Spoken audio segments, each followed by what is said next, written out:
I would literally watch your videos and sit in my bed and cry and just like think about, like, I'm like reevaluating all my parenting. Yeah.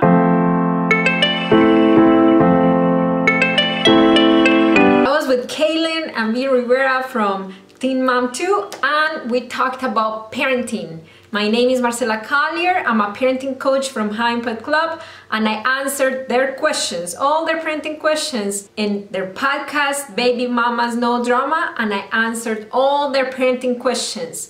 They talked to me about their parenting struggles, what to do when extended family don't agree with my parenting style. What do I do when my children back talk? But before we go there, I encourage you to share this video with a friend that likes parenting with understanding gentle parenting, and subscribe to my channel. Hit the notification bell. Every single week, I upload a new video to help you respond to your children's behaviors with what they exactly need from you.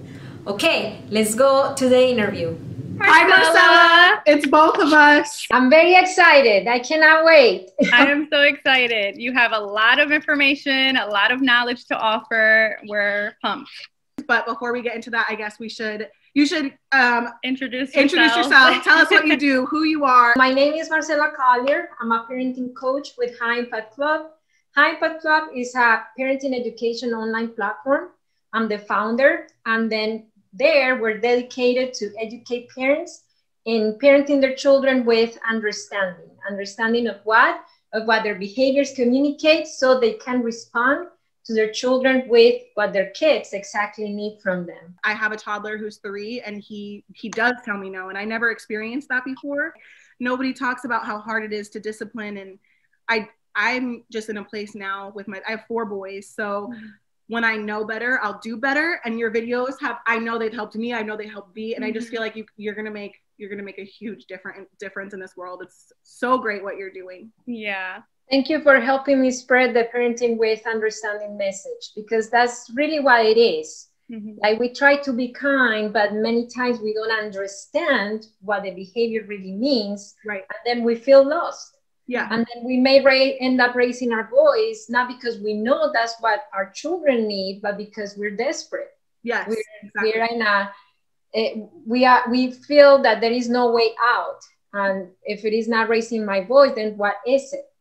So that's the whole purpose and reason of High Impact Club. Yes, you can raise your children in respect. And yes, you can keep the limits at the same time. You can do both. They're not exclusive of each other. They're not, if you keep the limits, then you're not kind. No, you can be kind and keep the limits at the same time. Exactly. I think that's true. I struggle with, there's a difference with like punishment and consequences. And I think you talk about that in your videos Discipline. too. But yeah, like there's a difference between discipline and punishment. Yeah. I don't want to punish my kids. I was just telling V before we connected on the Zoom was that, you know, I don't want to punish if there's a teachable moment and there's a consequence that will actually teach the lesson. And that's where I'm struggling. And I don't know what am I doing that's effective, and what am I doing that is causing more harm. I need to sign up for one of your courses because But what advice can you give moms that are kind of struggling with that right now, whether they have toddlers or even older kids? So the main thing is to change our perspective or how we are going to handle that particular behavior. One thing, like to change it from how can I get my child to how can I help my child with. The core principle of parenting with understanding is that every single behavior is communication. It's either the communication of a missing skill or a missing need, a missing skill or a missing need, right? So everything that you do, every time that you're going to intervene, ask yourself, is this meeting a need or is this teaching a skill? If it is not, then it is punishment. Let me give you the example with my mother-in-law. My son, he was having a really hard time during a piano lesson because the lesson was hard for him. He was trying to get the idea, but he was getting anxious and frustrated because he couldn't understand everything of the lesson. And because he couldn't understand everything of the lesson, he was kind of doing his own thing. And then the teacher kept redirecting him, right? Okay, so my mother-in-law telling him, you're not going to have ice cream because you were not listening to the teacher, is that going to equip him with the skill of communicating that need to the teacher? I'm not understanding. I need help. I need you to explain this a little bit slower for me or in a different way. Is it going to build that skill? No. Therefore, it is punishment. Mm-hmm. Discipline is, if you look at the dictionary, the meaning of discipline, it comes from the word disciple. And it means to teach. It means to guide, right? Disciples are not punished. They're guided by the mentor, right? Yeah. So what did he need at the moment? He needed somebody to help him with communicating that need to the teacher. And that creates more change in behavior than any kind of punishment. Punishment is a quick fix. Mm-hmm. So he might stop being defiant just because he's scared of not getting the ice cream that my mother-in-law said he couldn't get. But then he was still stuck because he wasn't understanding the lesson. Yeah. So he wasn't still moving forward.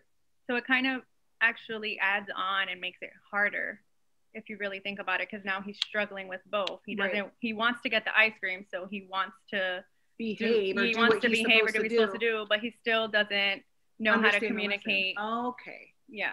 So the example that I gave to V before we had you on today was that my 3-year-old is wanting to do things by himself. He wants to dress himself. He wants to put his own socks on. He wants to do all of these things, and he struggles, right? Like this morning, he could not get his tank top on underneath his shirt, and then he was putting his hands and his head in the wrong holes, and I'm like, do you need my help?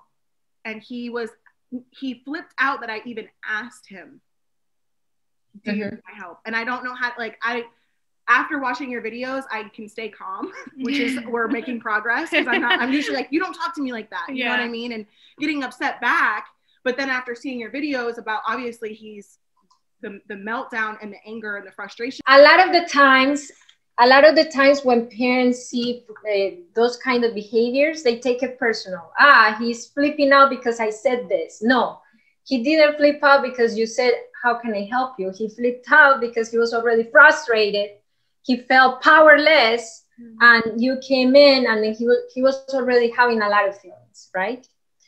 So yeah, that's the first thing for parents to understand. One, that when children behave, it is not because of them, it's because they're dealing with either a missing skill or a missing need there, right? So if he's already frustrated and he expressed it to you that way, the intervention that I would do is to help him de-escalate first, help him cool down first. And once he's in ground zero, then to start equipping him with that skill of asking for help appropriately.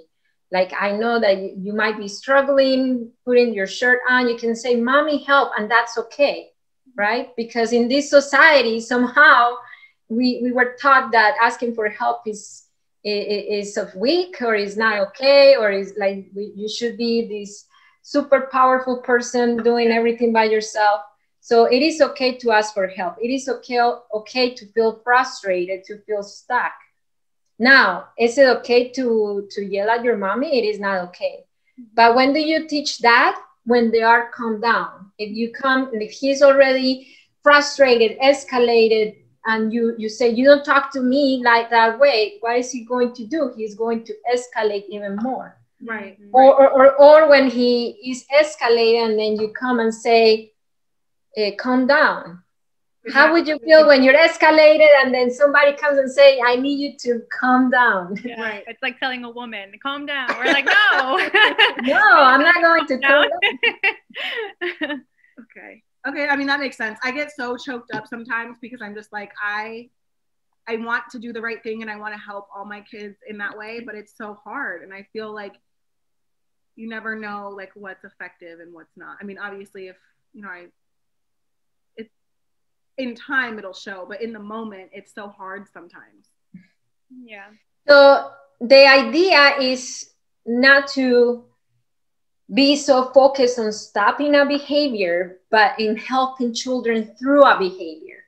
So yes, he's frustrated and he's screaming. What can I do to help him get through that?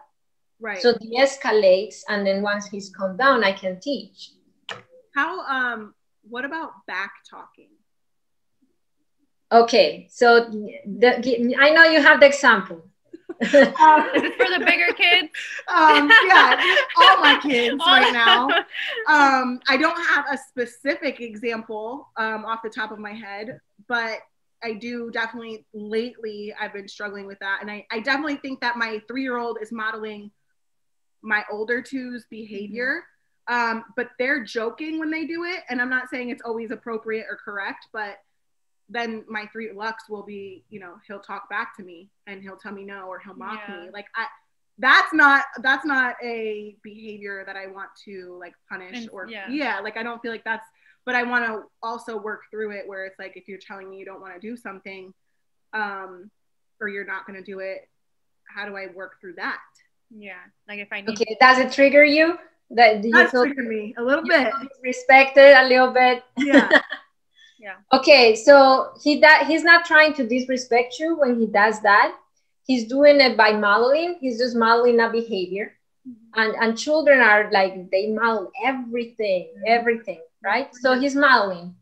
And 2, he's trying to communicate something to you, but he's trying to find the right words or the right way to say things. For example, I'm a second language learner. And when I was just learning English, sometimes I said things that now I know are not appropriate, but because at the time I was trying to find the words to communicate the things that were in my head, and I didn't know which things were appropriate and which things were not.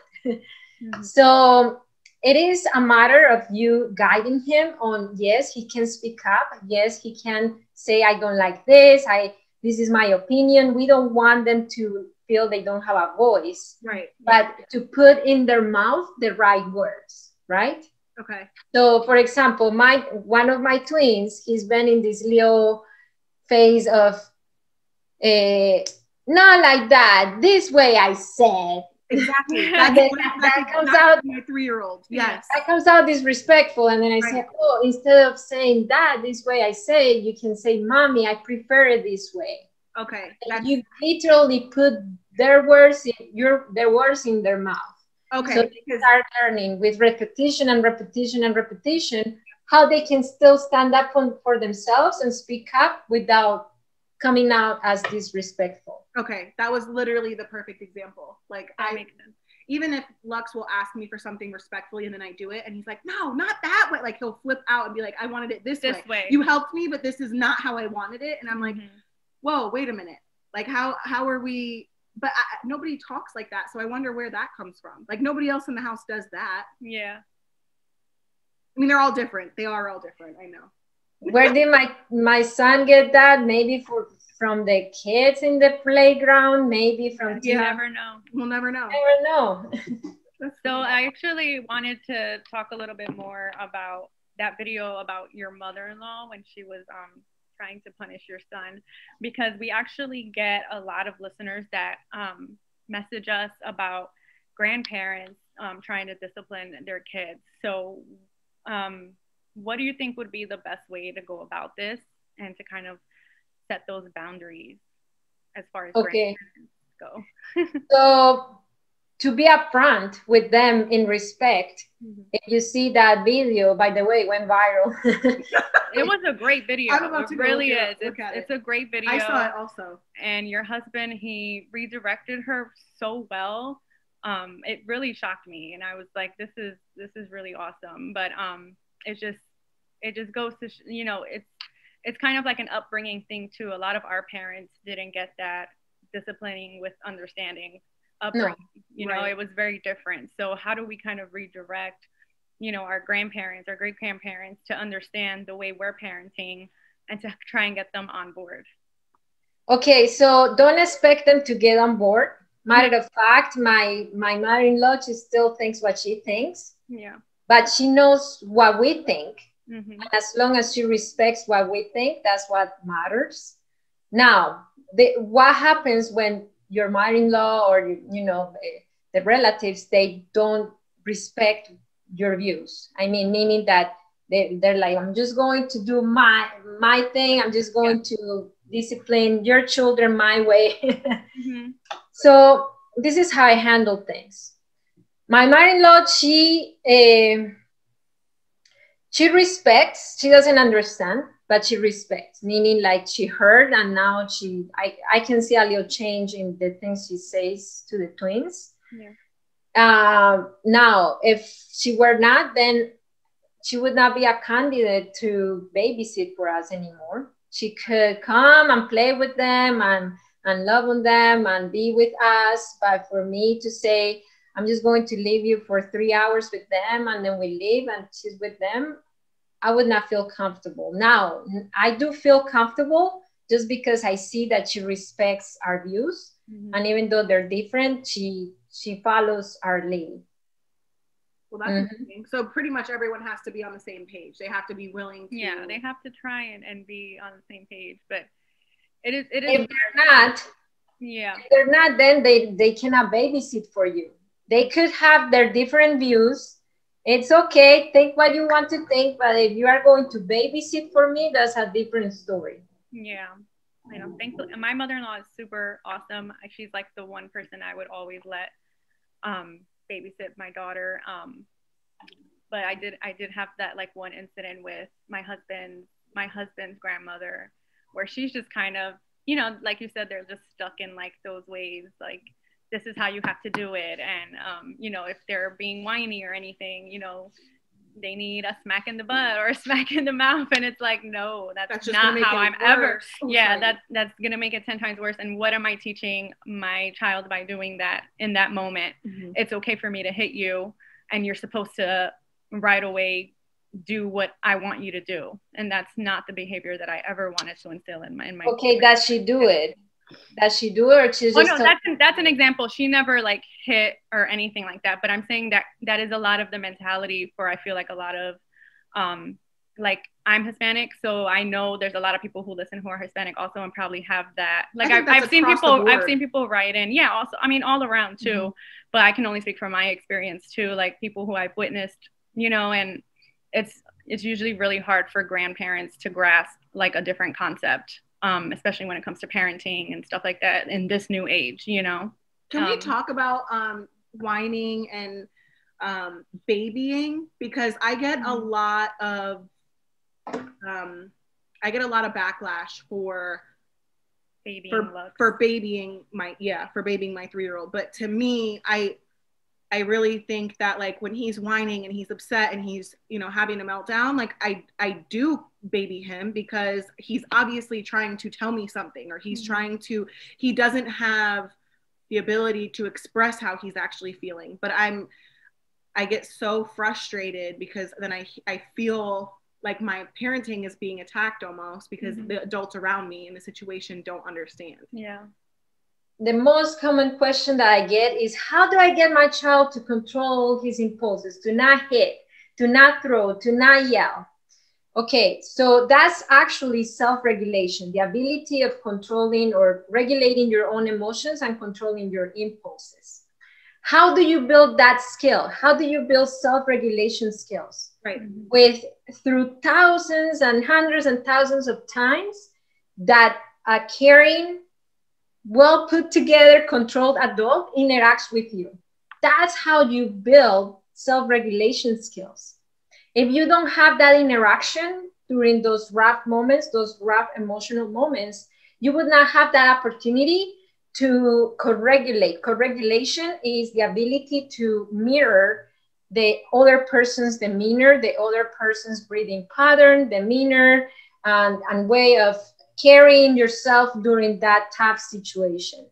If I'm a child and I don't have that opportunity of mirroring that interaction, then there is no way that I could build those self-regulation skills that parents ask me about all the time, right?